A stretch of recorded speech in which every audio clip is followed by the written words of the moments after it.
Easter Sunday, the greatest do-over in history. The greatest second chance to ever come to humanity. And boy, do we all need a second chance. All right? And if you don't think you need a second chance, you ain't lived long enough. Oh, it's been said of second chances that everybody deserves a second chance, but not for the same mistakes. Someone once said, second chances mean nothing if you learn nothing from the first one. Another person said once, sometimes there is no next time. There are no timeouts. There are no second chances. Sometimes it's now or never. One man once said, I believe in second chances and last chances. Unfortunately, most people don't recognize the difference between the two until it's too late. Another person once said, second chances are not given to make things right, but they are given to prove that we could be even better after we fall.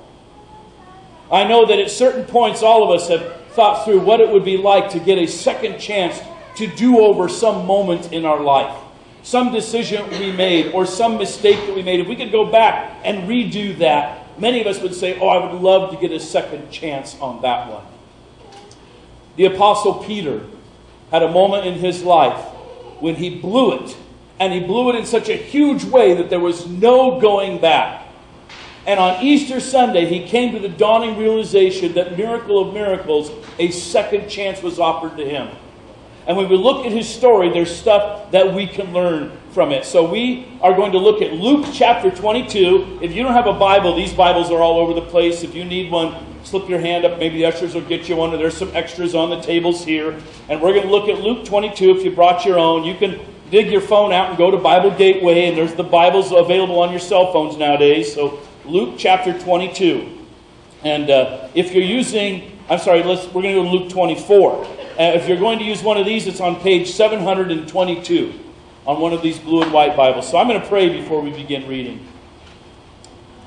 Lord Jesus, help us to understand what this story means to us.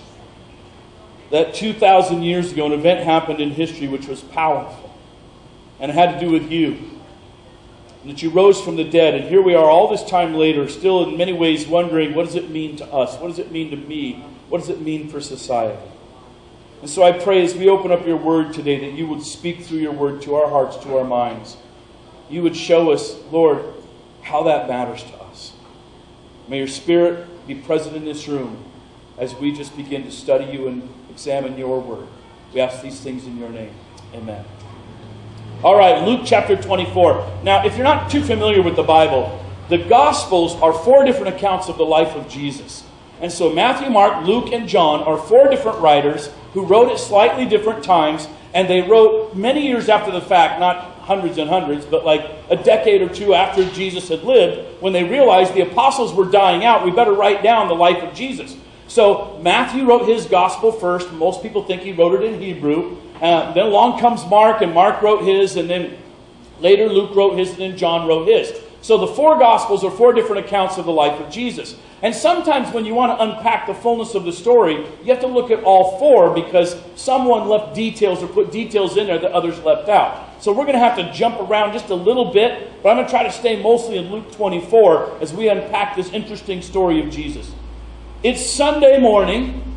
Jesus has been crucified, dead, buried, put in the ground. The sun has not yet risen when this begins. It says, on the first day of the week, very early in the morning, the women took the spices they had prepared and went out to the tomb. They found the tomb.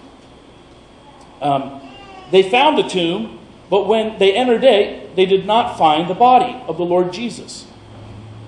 While they were wondering about this, suddenly 2 men in clothes that gleamed like lightning stood beside them. In their fright, the women bowed down with their faces to the ground. But the men said to them, why do you look for the living among the dead? He's not here. He is risen. Remember how he told you while he was still with you in Galilee? The Son of Man must be delivered over to the hands of sinners and be crucified, and on the 3rd day be raised again? Then they remembered his words. When they came back from the tomb, they told all these things to the 11. That would be the 11 remaining apostles, because Judas has already hanged himself. They told all these things to the 11 and to all the others. It was Mary Magdalene, Joanna, Mary the mother of James, and the others with them who told these to the apostles. But they did not believe the women because their words seemed to them like nonsense. Peter, however, got up and ran to the tomb. Bending over, he saw the strips of linen lying by themselves, and he went away wondering to himself what had happened.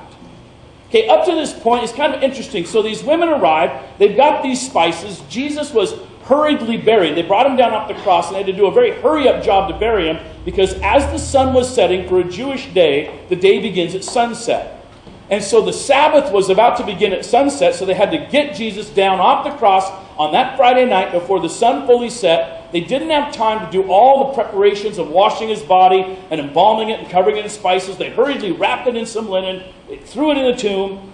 And these women were watching. Joseph of Arimathea and Nicodemus placed him in the tomb. There's a little bit of help. So then they have to wait. They have to wait through the Sabbath. You can't do any work on the Sabbath day, especially the high holy Sabbath of Passover. So Saturday is a quiet, still day. No one knows what's going to happen. Early in the morning, a group of these women, which are kind of hard to sort out because when you unpack all four of the Gospels, there's four of them called Mary. Mary Magdalene, Mary the mother of Joseph, a bunch of Marys, and some others. These women go to the tomb. The sun hasn't even risen yet.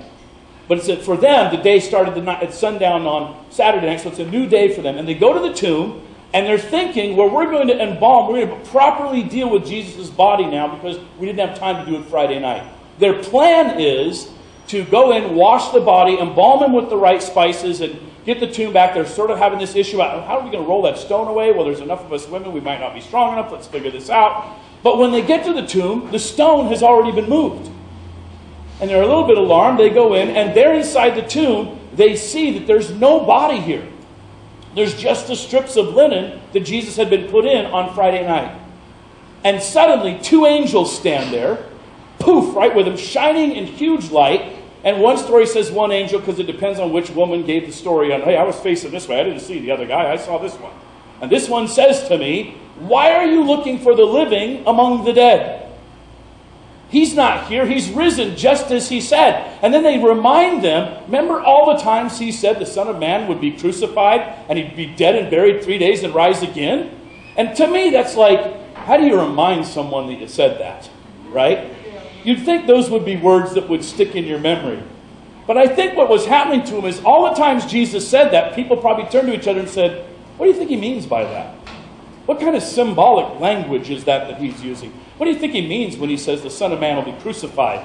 I don't know. It must be some symbolic representation of something that's going to happen with the priests or whatever. They couldn't figure out that he was literally meaning everything he said. That when he told them he would rise again on the third day, they were like, I wonder what that means. And so they had pretty much forgotten all those words of Jesus because they never took him seriously with that. Why didn't they take him seriously? Because they were looking for him to become a mighty king who would set up a throne and rule from Jerusalem. And in that understanding, there was no room for the concept that the Messiah would be crucified and he would be buried. So they have this experience with the angels, and they suddenly are kind of going, oh, you mean he meant it literally. You mean he really meant he would rise again. And now we're here in the tomb realizing, oh my gosh, he's risen from the dead. So they run back to where the other apostles are hiding out, the remaining apostles, tell them, we went to the tomb, and guess what? Jesus isn't there. He's risen from the dead. We met two angels, and they told us he's risen from the dead, and they reminded us Jesus told us he was going to rise from the dead, and they're spilling the beans with all these apostles, not just the 11, but others who were there, and no one believes them. In fact, the word that is used, they say, everyone thought they were talking nonsense, the verses they were, but they did not believe the women because their words seemed to them like nonsense. That Greek word actually means gibberish. They felt like, what you saying? What you talking about, ladies? I don't understand a word you're saying. But it's like, same thing. I'm telling you exactly what I mean to say. And by the way, this is a pretty good indicator that the story is true. Because in that century, women were so held down, women were so oppressed, that they were considered like slightly too emotional to have a rational way of thinking. So actually, you couldn't take a woman's testimony in court in those days. No woman could be allowed to testify in a court case. Why? Because they were considered too irrational. They were considered you're just led by your emotions. And so women were kept so far down and oppressed in that day that no woman was even allowed to testify in a court.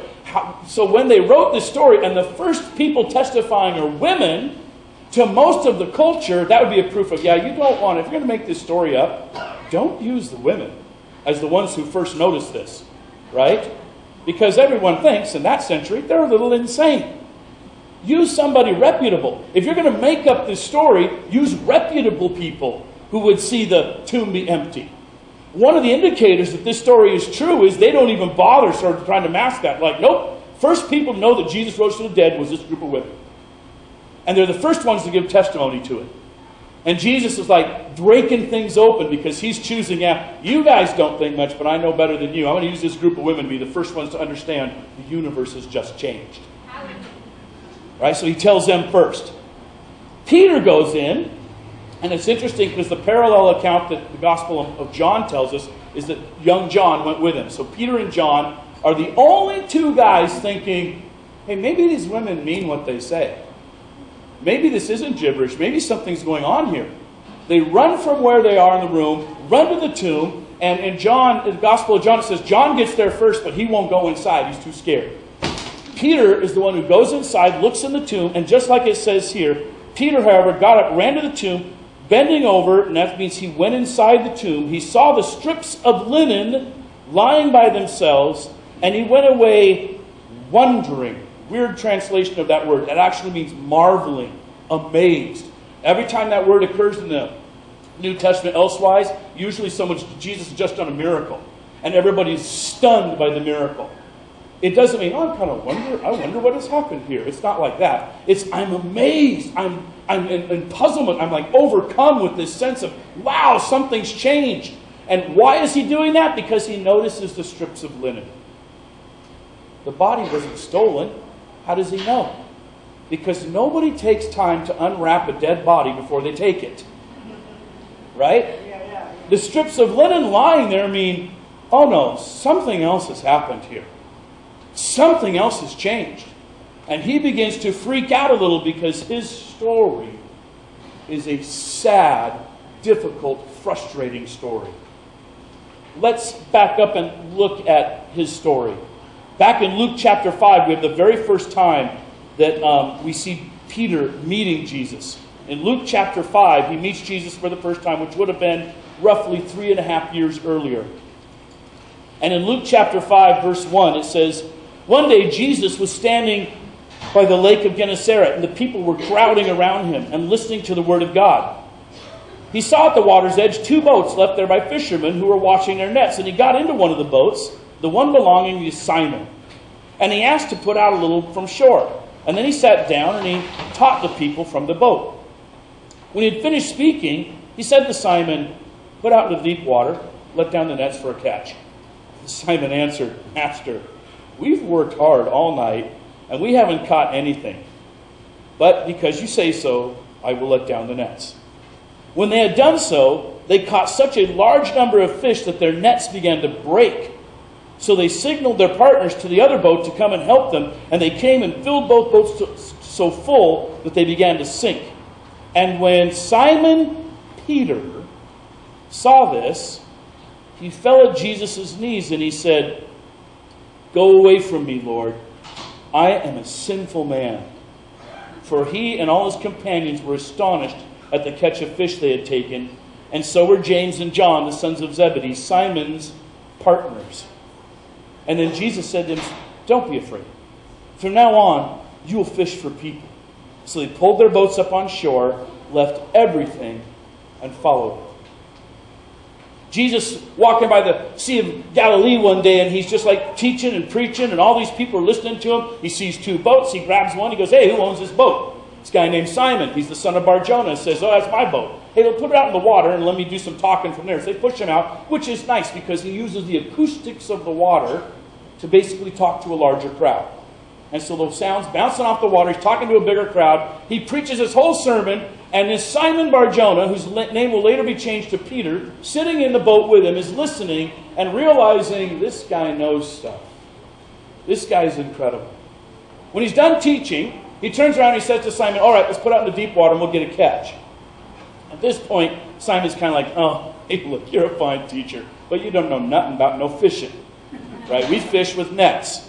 That means we throw our nets over the side and we catch the fish. They're on the surface, and we fish at night when they come up out of the deep water because they're not in the hot sun anymore. So they come up and they rise to the surface at nighttime. So we fish all night. We don't fish during the day, fool, because the fish are too deep for us to get them. And that's what he wants to say. And he's talking to Jesus, and he has some sort of look with Jesus, and he's like, oh, okay, we fished all night, but if you say so, I'll prove you wrong. We'll go out and we'll drop our nets.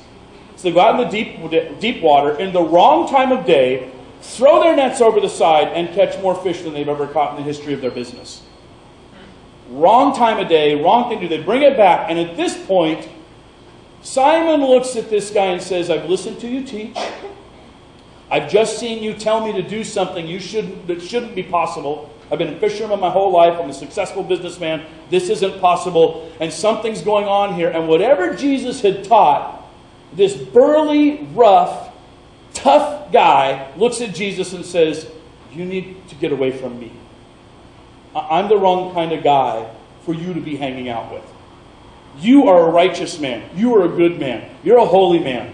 You know things about God, and God knows stuff about you, and you have stuff to teach. I'm the wrong kind of person for you to associate with because you don't know what I'm really like.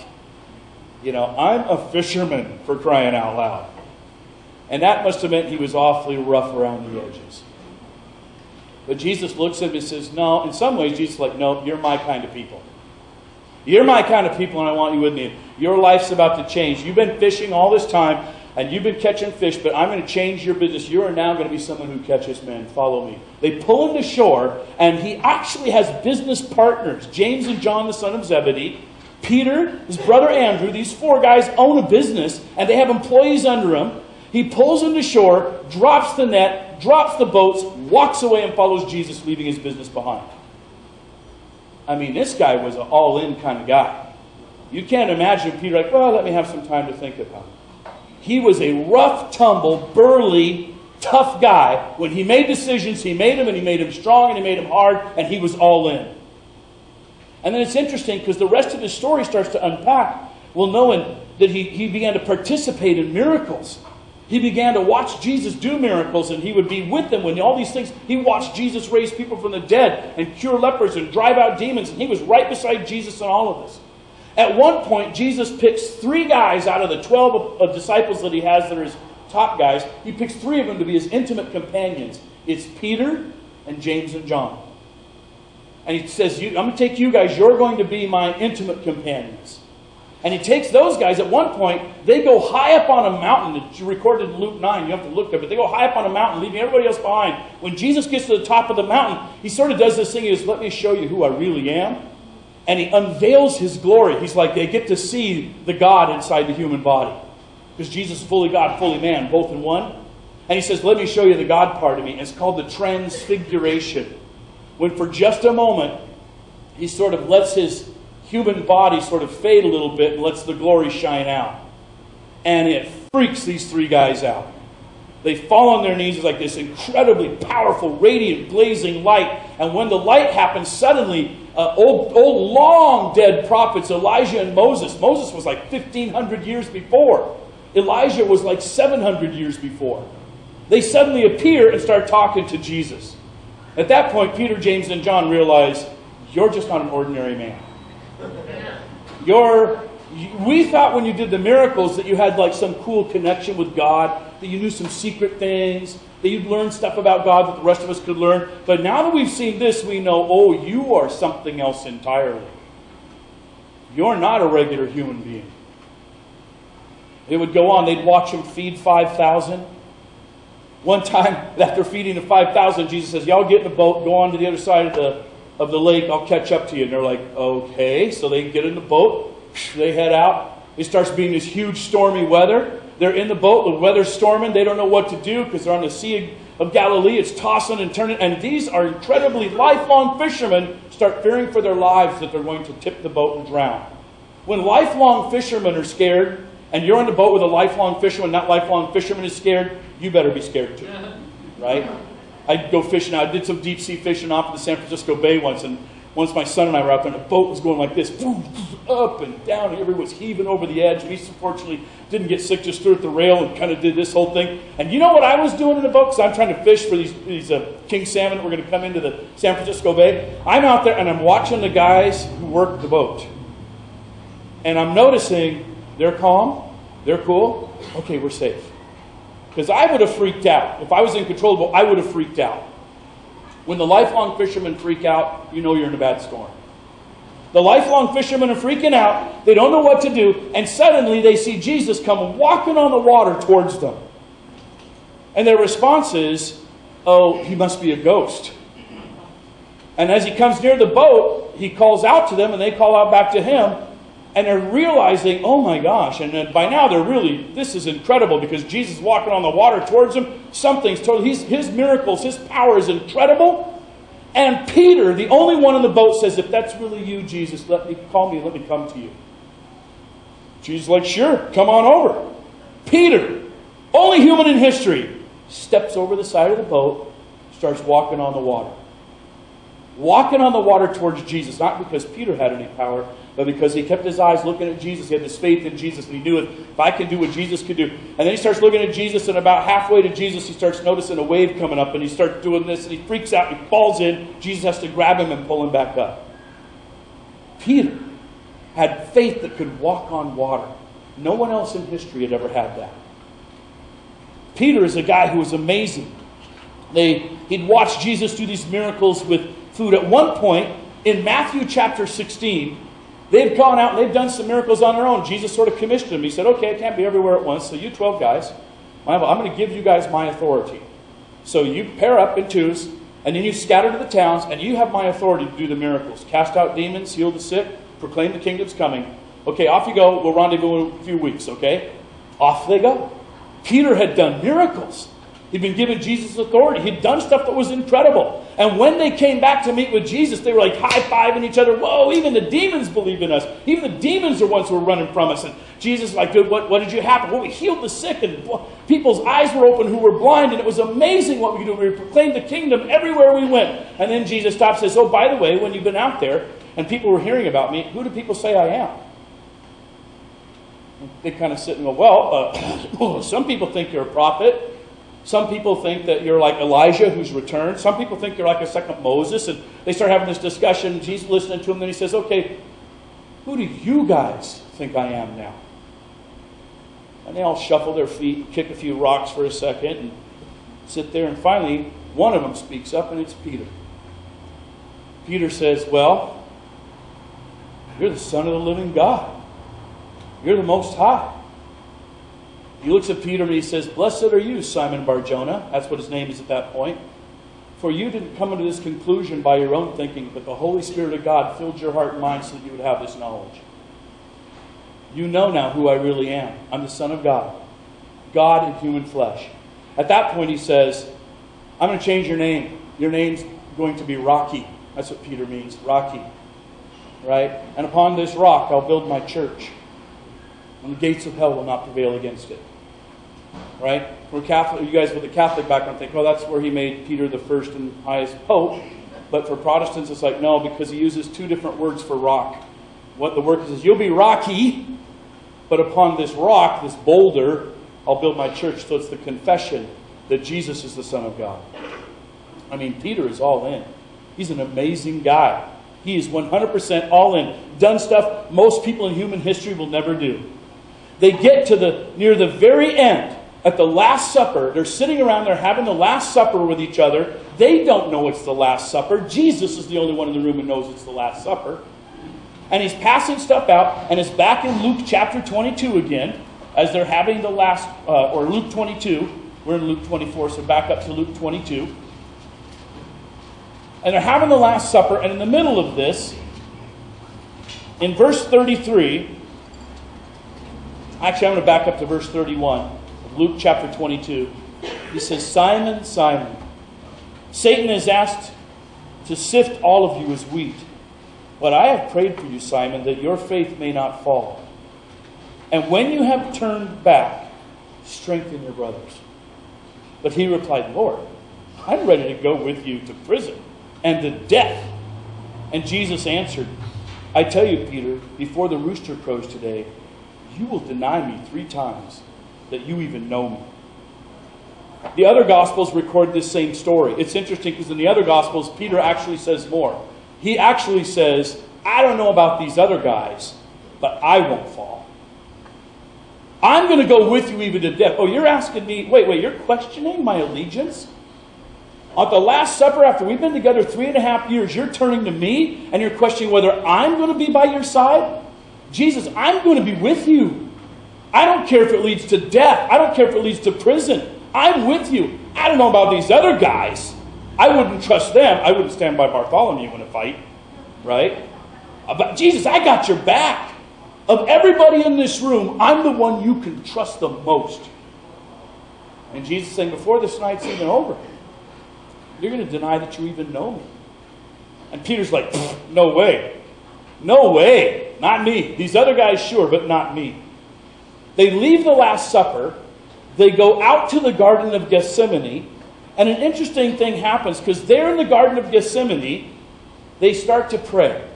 And the interesting thing is, from the story forward, we never actually have Peter speak another sentence to Jesus.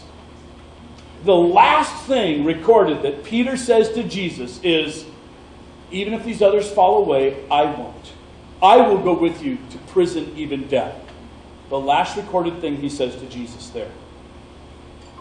And they go out to the garden, and Jesus is like, we need to seriously pray tonight. So I'm going to go over here a little bit and pray. You 3, James, John, Peter, you stay here and pray.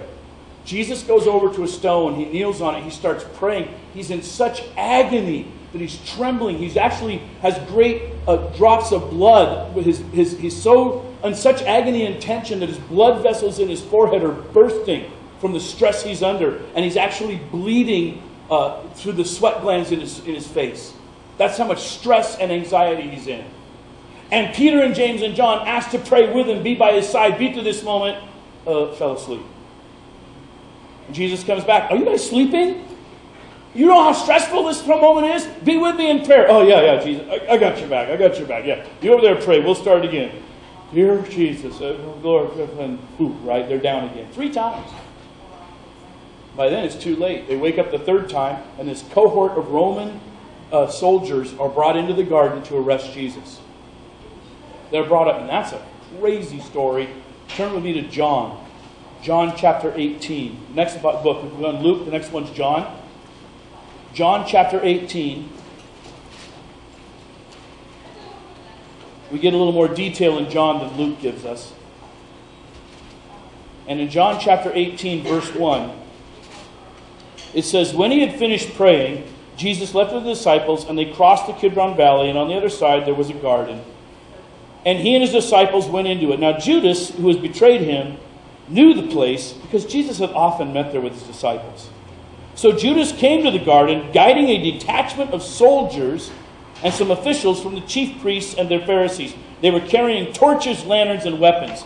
Jesus, knowing all that was going to happen to him, went out and asked them, who is it you want? Jesus of Nazareth, they replied. I am, Jesus said. The he actually isn't in the Greek. He says, I am.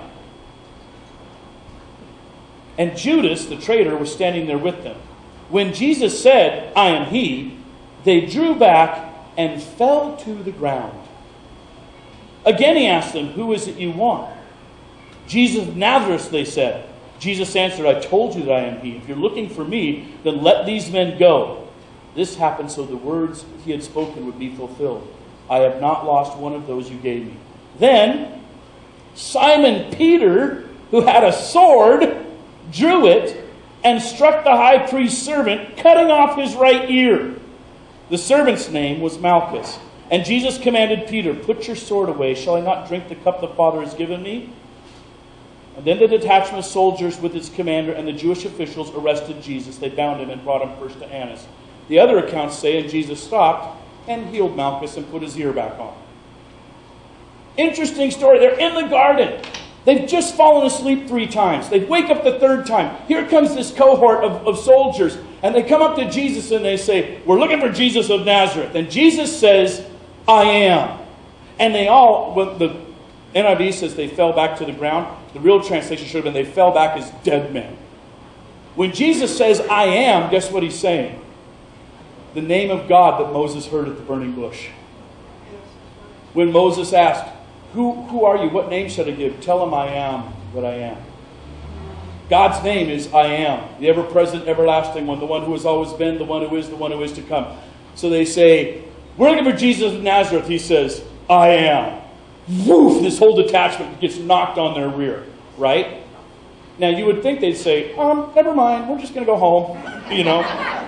Sorry about that. But no, they get back up and they put their helmet back on, picking back up their sword and going, okay, I don't know what that was all about. We've come to arrest you, right? The guy just knocked you all down with 2 words.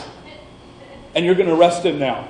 So they come to arrest him, and all the disciples are standing there freaking out. But bold Peter, who said, I will go to prison with you, I will die with you, has secretly brought a sword. So he pulls his sword out, and he, tries to kill the first guy, cut his head off. Well, the guy's the servant to the high priest Malchus. So Malchus does a quick duck, and the sword goes, woo, and just takes his ear right off. Right? And then Jesus has to stop the whole thing, and Jesus says, hold it. I'm going to do what the Father in heaven wants me to do. He picks up the ear, puts it back on Malchus, and heals him. And I can't imagine like the exchange between Malchus and Peter at that moment, right? Peter's probably like, oh, sorry about that, man. You okay? You tried to cut me head off, right? You just tried to cut my head off. And Jesus, everybody in that moment's like, it's an awkward moment. When we come to arrest you, your buddy tried to cut our guy's head off, but cut his ear off instead because he ducked really fast. And now you just healed him, and what an awkward moment that is. Peter's proven himself. I'm going to go down in a fight. And Jesus is saying, I don't want you to go down in a fight. There ain't going to be a fight. And now Peter doesn't know what to do. As long as it was going to be a fight, he knew what to do. I'm a burly, tough fisherman. I'm a guy who's gone out and done stuff. I'm not afraid. I'm not chicken. I make things happen. When all the other guys stayed in the boat, I walked on the water. I've done miracles at the end. I'm ready to go to prison. I'm ready to fight for you. I'm the only one smart enough to have even brought a sword tonight. Look at all these yahoos standing around doing nothing. And Jesus says there ain't going to be no fight, and heals the guy Peter just tried to decapitate. And Peter's like, I don't know what to do with this. I don't know where to put this in my what do I do next box. Because Jesus is going to do something that I don't know how to follow. And so Jesus goes off. All the apostles slink away, run away. They're all scared because they've all been arrested. They've seen getting arrested at night's a bad thing. It's going to lead to a bad trial. They flee, they run, they all head out. Only one follows Jesus. Only one has the guts to try to stay in the game, even at this point, and it's Peter. And in Luke chapter 24, we see the rest of what Peter did. Actually, Luke 22. It says in Luke 22,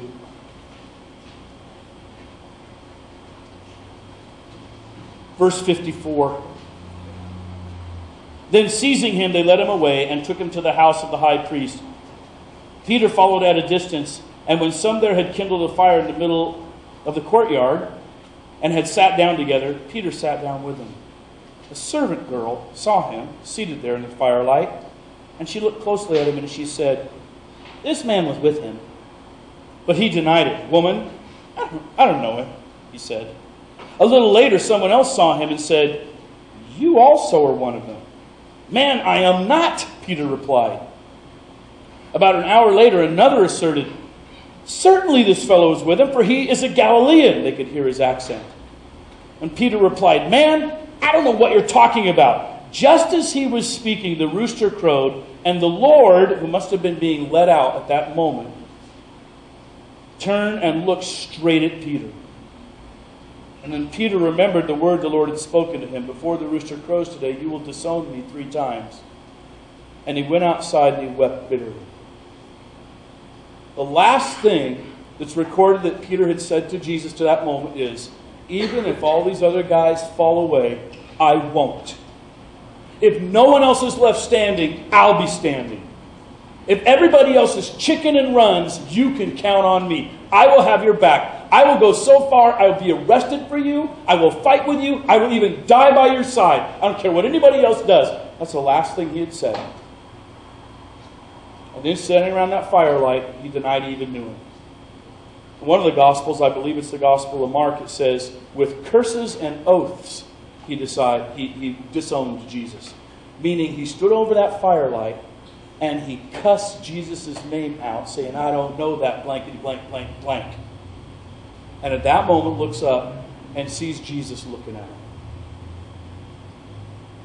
He won't be able to speak to Jesus again because by the next night, Jesus is crucified dead and going into the tomb. He goes out and he weeps bitterly, knowing the last words I ever said to the person I most loved in my entire existence was, I will stand by your side no matter what. And instead, I betrayed him, and on my third betrayal, he heard me do it, and he looked right at me. I didn't get to say a thing. And Peter feels the weight of all of that. I am not the man I thought I was.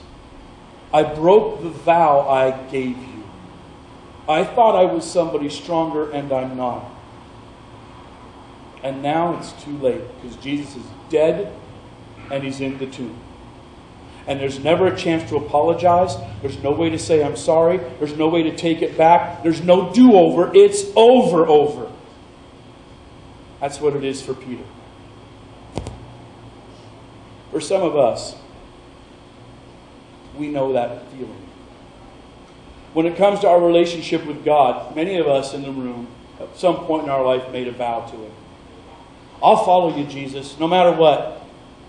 Maybe in your childhood you had a connection with God that was so incredible. You had a spark that without being taught, you could pray.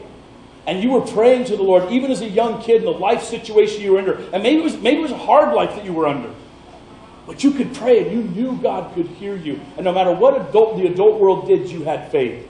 But over time it faded and died. Some of you know what it's like in your teen years. In your teen years, you made a commitment to Jesus Christ. You're saying, okay, Lord, here's my life. From this time forward, I'm going to give it to you. I'm going to follow you and do what you want me to do. I will let you be the Lord of my life and guide it to the ultimate fruition. You will be my Lord and Savior. But by the time you hit college, some part-time adjunct professor said a few things about your faith and you ran away and quit. For some of us, when we got married, we said, look, I want to build my life different. I want to have a relationship with God. I want God to be part of my home. I want prayer to be in my life. I want God to bless my home and bless my marriage. And so we entered into these marriages thinking we were going to be godly people. We're going to do it God's way. And we're going to attend church services. We're going to serve the Lord in this union together. But, bills had to be paid and career decisions had to get made. And it turned out that the person you married wasn't as serious about God as you thought they were. And next thing you know, it's been a long time since God was in your house or in your marriage. For some of us, it was when the kids were born and we thought, I need to raise my kids in a healthy, godly environment. And so the kids were born and we committed and we took them up on a stage somewhere in a church. We dedicated our children to Jesus, saying, I vow to raise this child in the fear and the knowledge of the Lord. I'm going to let the blessing of the Lord be on this child's life all the days of his or her life. But, raising kids is hard. They don't do what you tell them to. I had 5, I know. Right? And the Bible studies you thought you'd do, and the prayers you thought you'd have faith. And God's not as much a part of your home as you thought they were. And all these vows get made. Sometimes it's just disappointment with life and ourselves. We got disappointed in life. And so we just quit. We faded off. And now it feels so late in the game. That was a long time ago. My kids are all grown now. That marriage failed, Lord. It's broken. It's over. We divorced. Oh, Lord, I know in my teen years I said I'd do something, but I was just a kid. What do I know? And I wonder sometimes what it will sound like to Jesus' ears when we stand before the great white throne of judgment or the bema seat of Christ and He says to us, we say, well, Lord, I would have kept my vow, but I met that guy and he was kind of a jerk and he claimed to be a Christian, so I quit following you.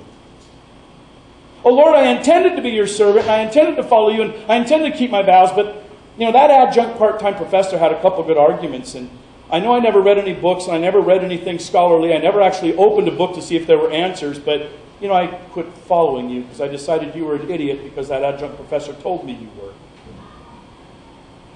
Oh, Lord, I meant to follow you all the days of my life, but I went to church once, and I think the pastor was a jerk and made a bad decision. So I quit following you, Lord, because that pastor was a jerk. And we all got a pocket full of the most lame-ass excuses. Right? I quit following you, Jesus, because some other person wasn't very nice. I quit following you, Jesus, because some woman treated me poorly. I quit following you, Jesus, because I let someone else talk me right out of the vow and commitment of the integrity I thought I had for you. And I know what you're thinking. Did he just say lame ass? Why, yes, Martha, yes, he did. Because sometimes there aren't words quite strong enough to explain how pathetic our vows have been.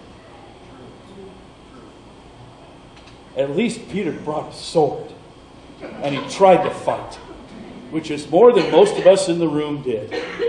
We gave up so fast.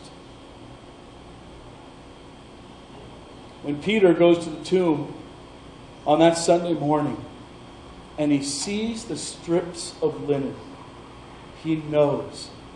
He knows that he knows that he knows. Jesus' body wasn't stolen. No one would unwrap a dead body and take it naked out into the garden. Something else has happened here. And Peter's wonder and amazement is, can you possibly believe there's another chance? I could go back to the vow I made, and there's another chance for me after what I've done. There's another chance. That's Peter's amazement. And you know what? That's our amazement. Because the answer is yes, there's another chance. The story is not recorded anywhere in any of the rest of the Bible for us. But there's this little quip of a verse in 1 Corinthians chapter 15, where the Apostle Paul, decades later, is writing a letter to the Corinthian church and talking about the first resurrection when Jesus rose the first time.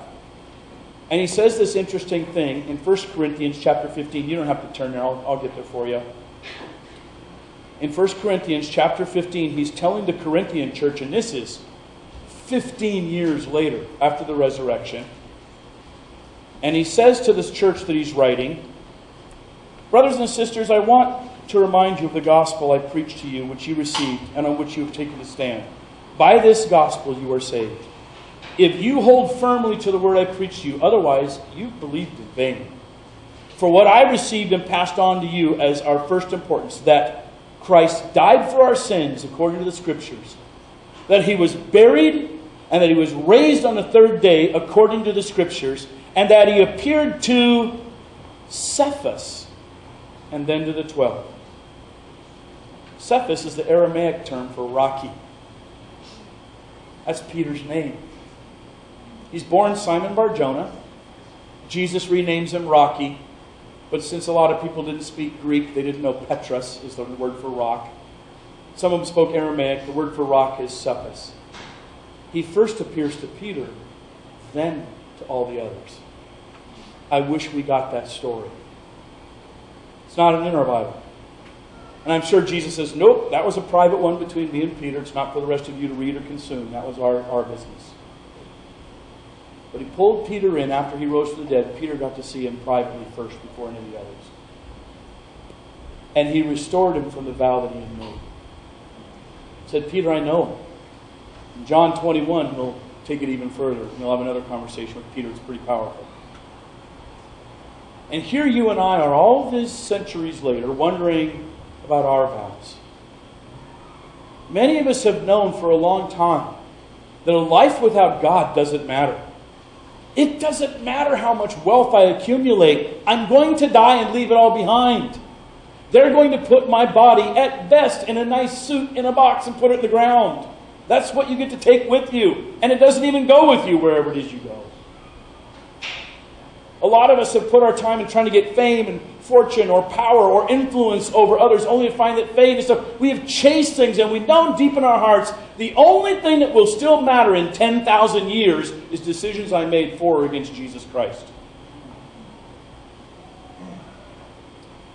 I was teaching high school one day when I knew I couldn't teach anymore. I think it was actually junior high, Cheney Junior High School, as a history teacher. In the days Ronald Reagan was president, about the time that we were attacking and bombing Libya. And I remember at the end of a day once I sat back and I thought, I'm with these group of kids, 25 to 30 kids come through my class 5 times a day. And I'm teaching them all about the history of important, powerful people who lived in the United States and how they made a difference, and the difference still lives on. But you know what? Most of these kids don't care. And what I'm teaching them right now, they'll forget in 3 years. Maybe 5 of them will remember some of the stuff I'm teaching them. Mostly it doesn't matter to them. That's how I felt. And in that moment I thought, I could be teaching these same kids about Jesus Christ. I could be using my time and effort and energy to be teaching people about the Lord. And guess what? It won't fade in 3 or 4 or 5 years. 10,000 years from now, standing in heaven, some kid might walk up to me and say, hey, I'm here because of you. It will still matter. And at that point, for me, not disparaging anybody who's a teacher, but for me, I couldn't teach anymore. I couldn't teach history anymore. I had a call of God on my life that said, I have to do something else. For a lot of us, we've chased other things and given God our leftovers. Even though we made vows He would get our best. Even though we made vows He would get our best. And then we come later and say, well, the vows were too hard to keep. And Jesus would come to us and say, if a person loves their life, they will lose it. But if you lose your life for my sake, you gain it. I did not come to take away your life. It says at one point, I came to give them life and life more abundantly. On this Easter Sunday, it's beautiful news to hear. We all get another chance. And for some of us, you're like, second chance? Are you kidding? I'm on my 52nd chance. I've blown it that many times. And guess what? Jesus doesn't care. 52nd chance is still good. Because Jesus is all about, wherever you're at, restarting from here. And go back to the vow you had of, I want my life to count not just for my lifetime, but for centuries. And the only way my life's really going to count for centuries is if I give it to God. Because it'll still matter in heaven. It'll still matter in glory. And the legacy will live on here on earth from one generation to another.